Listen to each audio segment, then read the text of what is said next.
Si l'Afrique possède la maîtrise de ses ressources minières, de ses forêts, de ses hydrocarbures, de ses eaux maritimes, de ses terres arables, alors l'Occident s'affaiblit inéluctablement. Donc, il faut, pour le salut de l'Occident et la domination des damnés de la terre, comme disait Frantz Fanon, il faut que l'Afrique noire soit toujours asservie, infantiliser l'Afrique, la néocoloniser et du coup la sous-développer. On a intérêt à le faire par tous les moyens. Tous les instituts, toutes les écoles, tous les grands cerveaux européens travaillent sur cette question-là. Parce que si l'Afrique échappe, nous sommes... La question de l'Afrique n'est donc pas le sous-développement ou le développement. Il faut ouvrir les yeux, ce n'est pas notre question. La question de l'Afrique, on s'est trompé pendant des années dans nos cours de sciences po et tout, de sciences économiques. On s'est trompé. La question de l'Afrique n'est pas le sous-développement ou le développement. Nous n'avons pas à nous développer, ça se fait automatiquement. L'enfant qui naît ne se pose pas la question de respirer. S'il a de bons poumons, il respire automatiquement. La question de l'Afrique est très nettement, il faut le dire, la question du rapport de force dans le monde contemporain. La question du rapport de force dans le monde contemporain. Je vais m'expliquer sur ça, en prenant des images. Pot de terre, c'est-à-dire la céramique, la poterie de terre. Pot de terre contre pot de fer, qui gagne?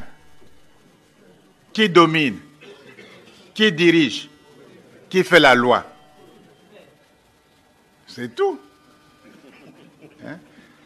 De pot de terre, la Chine est devenue pot de fer. Et le respect est là, même dans les affaires, même dans les disputes. De pot de terre, la Chine est devenue pot de fer. Et le respect est là, même dans les affaires. Tant que l'autre ne respecte pas votre dignité, vous n'êtes que pot de terre.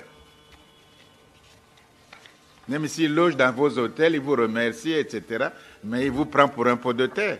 Même si vous lui ferez de champagne, le banquet, il vous prend toujours pour pot de terre.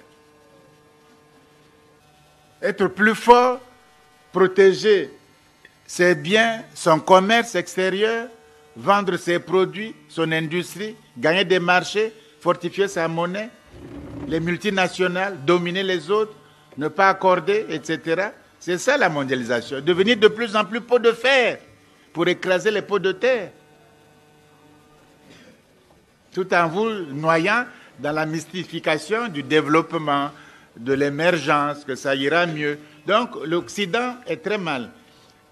On crée des mots comme mondialisation, émergence, développement, dialogue, et ça éblouit un peu les Africains, hein, puisque c'est aussi la langue étrangère. Comment dit-on mondialisation en lingala? Traduisez. Vous verrez qu'il y a un piège dedans. Oui.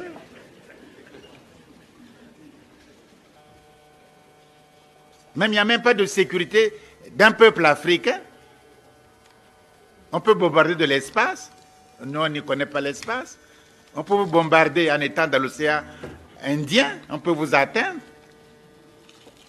Voyez-vous? Maintenant, comme vous voyez bien que c'est un monde de violence, il faut d'ores et déjà, c'est là que je voudrais m'arrêter, très sérieusement, penser à un programme nucléaire du continent africain. La jeunesse africaine, scientifique, etc., politique, a le devoir de penser d'ores et déjà sur un programme nucléaire africain. C'est pas bizarre, même un petit pays comme la Corée du Nord, ils en ont. Pourquoi pas nous? Ils sont tout petits. Nous allons entrer dans la défense. Je vais faire frissonner les gens, les âmes sensibles. L'Afrique noire doit se doter des armes de destruction massive de toute catégorie. vous ne pourrez jamais vous développer si vous ne pouvez pas vous défendre. Ce n'est pas possible. Si vous voyez que tout le monde est contre les Iraniens, les Occidentaux ont aussi de logique, ils sont tellement logiques ces gens-là que ils font plaisir à voir. Et ils ont la bombe atomique, ils ont même la bombe, ce que j'appelle la bombe du voleur, c'est-à-dire la bombe à neutrons. Vous n'avez pas le droit, parce qu'ils savent que s'ils viennent voler vos biens, vous bougez, ils disent, si vous n'êtes pas d'accord, on vous tire dessus. Ah bon, mais ils vont nous vitrifier, bon, c'est pas la peine de bouger, on attend, et laissez-les faire ce qu'ils veulent. Je rappelle que l'Afrique du Sud, sous l'apartheid, avait la bombe A, la bombe H et la bombe à neutrons. Quand on a senti que les Noirs allaient prendre le pouvoir, on a pris toutes ces bombes-là, on a donné aux États-Unis, y compris les Blancs. Alors, les Noirs ne comprennent pas encore que ce genre de geste veut dire que tant que vous êtes là, vous serez à notre portée.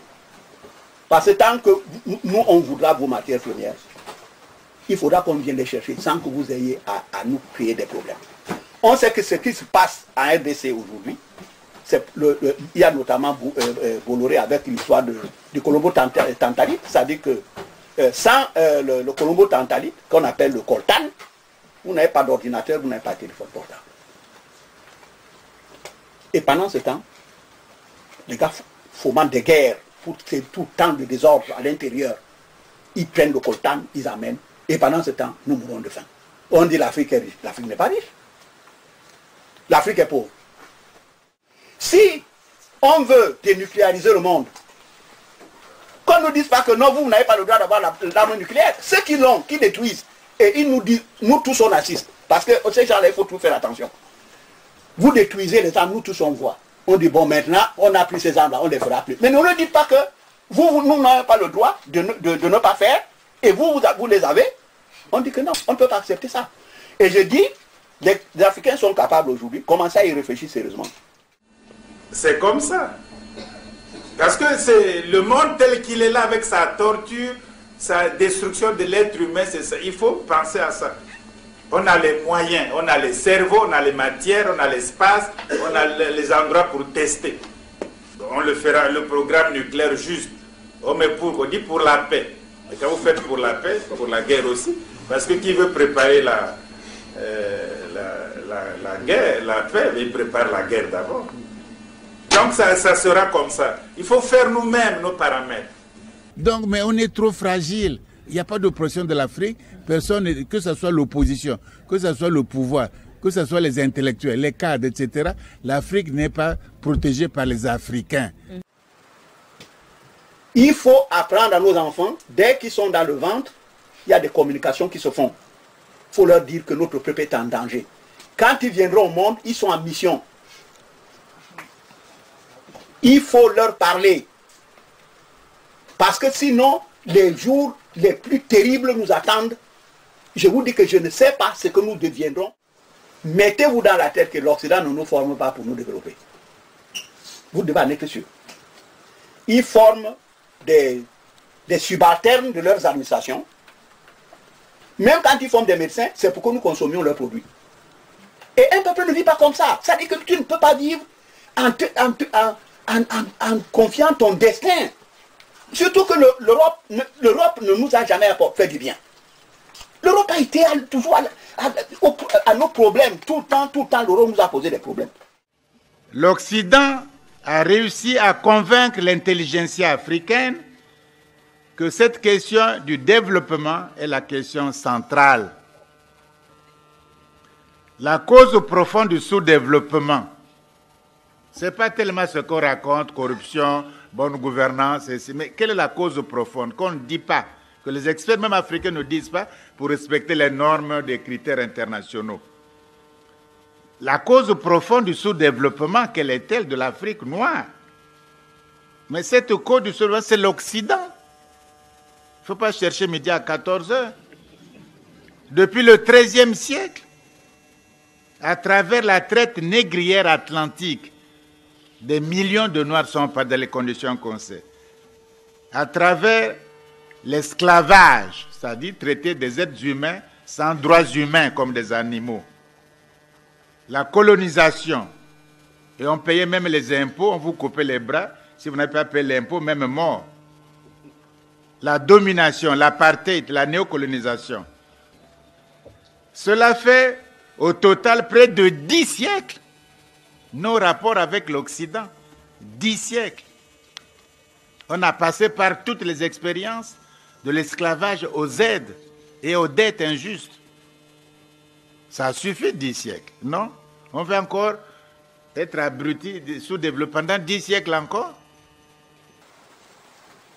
On ne sait pas très souvent que la plupart des guerres qui sont déroulées dans le monde avaient pour objectif la possession de l'Afrique. On leur donnait d'autres raisons, mais c'est l'Afrique qui était toujours visée, parce que chacun devait posséder l'Afrique. On le sait, quand Hitler reprend le flambeau en 1939-1945, c'est parce qu'il sent qu'on les a dépossédés du monde et que ce qui est sorti de la conférence de Berlin ne plaisait pas beaucoup à son empire et il fallait qu'il aille plus loin. Donc c'est toujours nous qui sommes les enjeux. Or, ce qui est curieux, les Africains n'ont jamais réalisé le rôle qu'ils jouent dans le monde et ils n'ont jamais compris qu'ils devaient jouer un certain rôle. Et il faut comprendre que l'arrivée des Chinois n'est pas un hasard. La Chine, depuis la Longue Marche, avait déjà envisagé de venir en Afrique. Ils avaient surnommé ça, je crois, le flot.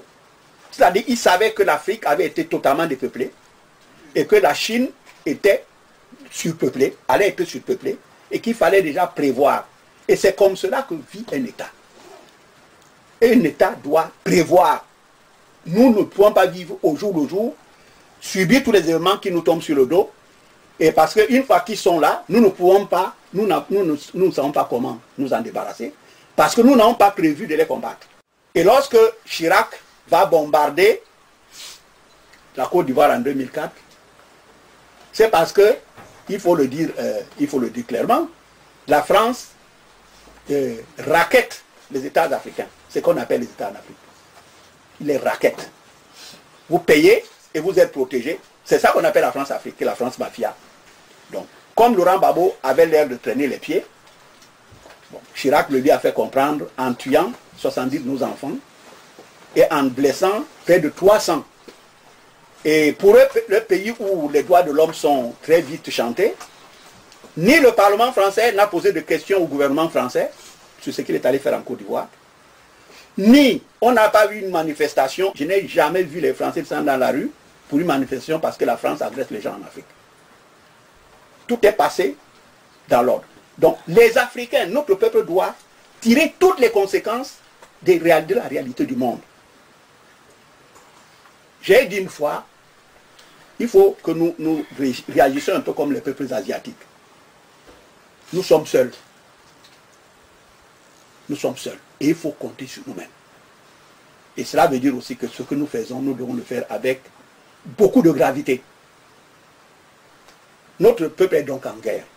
Ceux qui ne comprennent pas ce que c'est que le mot de guerre, il faut qu'ils comprennent que les Noirs sont en guerre. Et depuis pratiquement que nous sommes partis d'Égypte. Le monde n'est pas ce que les Africains veulent qu'il soit. Le monde est tel qu'il est. Les Africains, dans leur rêve vraiment les plus fous, mais ils croient que le monde est comme eux, ils le voient. Le monde n'est pas comme ils le voient. Aime ton frère, oui, mais bien sûr, mais tout le monde aime tout le monde. Mais où est le problème? C'est pas ça le problème. Donc, comprenez que les alliances, les grandes unités sont faites pour renforcer les gens, pour leur donner de la force. Et ceux qui ne le feront pas vont disparaître. Nous sommes entrés dans l'ère des États continentaux. Or, aujourd'hui, dans le monde tel qu'il l'Europe ou l'humanité est conduite par l'Europe, les puissants, il faut être fort, puissant. Si vous êtes fragile, vous êtes ami ou quoi, ça ne compte pas. On vous écrase quand il le faut. Il n'y a pas d'amitié, il n'y a pas de partenaire, ça n'existe nulle part. Or, l'Afrique fait le NEPAD par des partenaires. Mais qui vient? Mais enfin. Mais l'Afrique croit encore à des mythologies comme ça, les bailleurs de fonds, les partenaires, mais ça n'existe pas. On a fait tous les schémas. Nous avons fait tous les schémas, tous les schémas. Moi, je ne vois pas quel schéma qu'on peut faire encore. On crée des grandes universités de technologie, de sciences, etc., de grands espaces. On maîtrise le nucléaire. Si vous êtes faible, vous êtes écrasé. Donc, par précaution, on fait ça. On fait des grands projets. Notre mission de la jeunesse actuelle, c'est de créer une nouvelle condition, que l'Afrique soit forte et puissante. Si l'Afrique est faible, pas puissante, on a beau faire, soit disant les mondialisations, les BRICS, soit la mondialisation des choses comme... Mais la mondialisation, c'est un conflit d'intérêts économiques, commerciaux. On ne commerce pas, on n'est pas fort, on pille toutes les richesses. Le pétrole, le bois, les poissons, les ceci, on pille tout. Alors vous allez faire quelle mondialisation? Oh, le village planétaire, je veux bien, mais quel est le chef du village en question? Vous êtes toujours servant dans ce village, soi-disant village planétaire. Mais un village a toujours un chef. Vous êtes le chef de ce village planétaire? Non. Alors vous êtes bon à quoi? On est drogué par des mots. Mais émergent, c'est quoi exactement? Comment sera? Non, on dit, bon, écoutez, d'ici 25 ans, bon, on verra bien. On ne planifie rien, on ne fait rien. Il faut qu'on finisse. C'est presque de l'escroquerie politique. L'Occident, les Européens ne peuvent pas aimer l'Afrique. Vous avez beau faire. Parce qu'ils ont cultivé des choses, c'est impossible à faire. Ils ne peuvent pas, globalement, ils ne peuvent pas. Il y en a le tréfonds, c'est impossible. Et du coup, on vous enlève l'histoire, ce que Cheikh Anta Diop appelle la falsification de l'histoire africaine. Ça a été falsifié. Vous n'avez pas d'histoire, parce que quand même c'est mon esclave. Bon, je dis que les pharaons, c'est lui. Bon, c'est que les pharaons donnaient la civilisation. C'est une contradiction. Donc il faut gommer. Vous n'avez pas d'histoire. C'est nous qui vous donnons tout, hein, comme on a dit tout à l'heure, l'habillement, tout le gouvernement, l'économie, tout ce qu'il faut, quoi. Autrement, vous-même, vous n'avez rien. C'est grâce à l'Occident que vous êtes venu ceci. La falsification. Parce que plus vous partez, plus vous voyez que cette souffrance même devrait nous blinder. Mais ils ne veulent rien savoir. Voyez-vous, le problème, c'est que un problème, il ne s'agit plus de condamner même l'impérialisme, le colonialisme, etc. Il faut savoir que si vous êtes fort, si vous êtes puissant, on vous respecte dans ce bas monde-là. Mais si vous êtes faible, vous avez beau faire, vous avez être ami, vous avez beau faire, des conseillers, ils viennent, ils vous font l'Afrique en marche. Quelle Afrique en marche? Tantôt ils disent que l'Afrique a le sida, l'Ebola, tantôt l'Afrique est pauvre, très endettée, ils disent à l'Afrique en marche, ils se moquent des gens. Qu'est-ce qui est en marche en Afrique? Quand ils polluent, tout le golfe de Guinée, le pétrolier pollue tout, depuis Pointe-Noire jusqu'à partout il pollue. Le golfe au Nigeria c'est pollué, le delta. Et ça c'est l'Afrique en marche. Ils financent les coups d'État, ça c'est l'Afrique en marche. Hein? Non, je crois que dans ce bas monde-là, les Chinois, voilà la géopolitique, les Chinois bâtissent la Chine. Ils ont leur programme, ils ont fait la longue marche, ils ont fait le bambou, le rideau de bambou, ils ont développé le nucléaire, les sous-marins, l'espace, l'économie, ils se battent, ils se développent, ils s'ouvrent maintenant l'Europe. On construit comme ça. Même la Russie, c'est une grande puissance. Ils interviennent, on ne peut pas les bousculer facilement. L'Inde aussi se fait. Bon, les Arabes essaient de se reconstruire avec tous les problèmes qu'on connaît. Bon. L'Amérique latine, autant de il y avait l'idée de Mercosur, etc., je crois que c'est tombé. Mais en fait, ils veulent aussi essayer de bâtir quelque chose ensemble. Les États-Unis, ils sont d'abord États-Unis, tout seuls, puissants.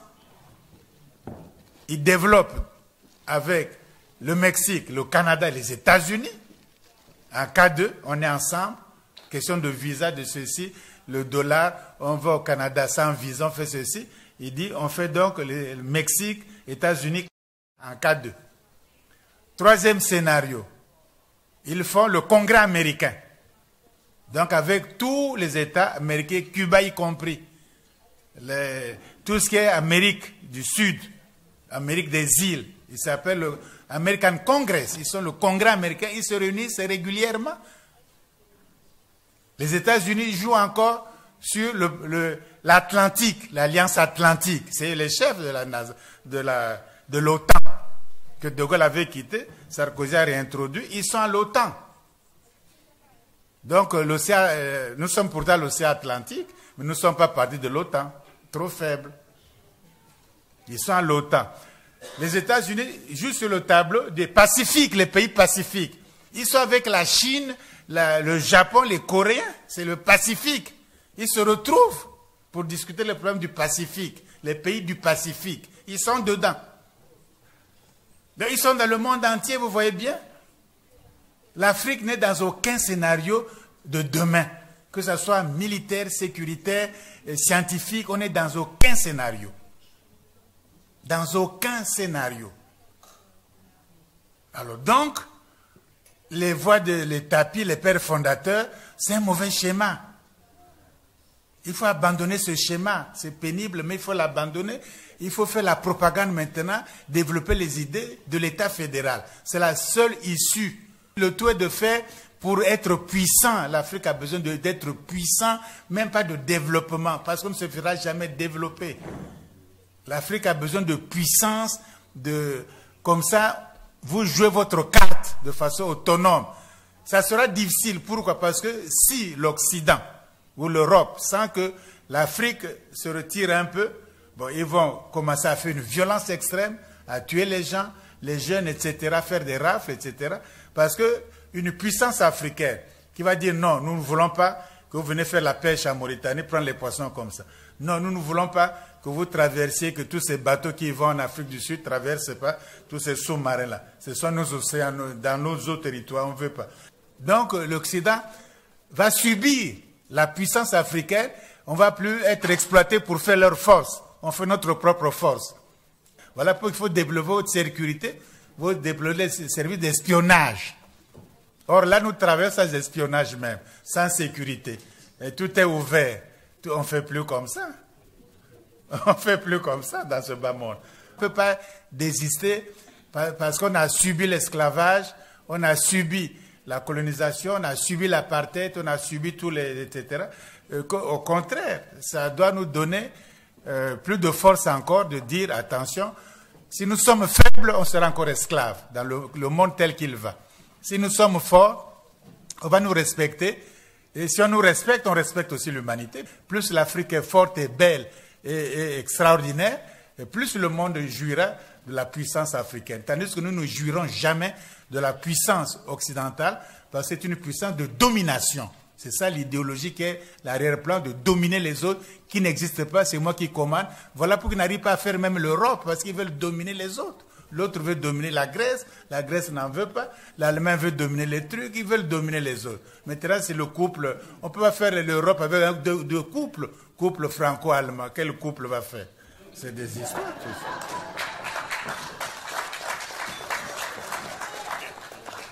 Et on mène contre nous le combat le plus violent même que celui qui a conduit à la disparition de certaines espèces. Et il faut justement que votre sagacité intellectuelle aille jusque-là.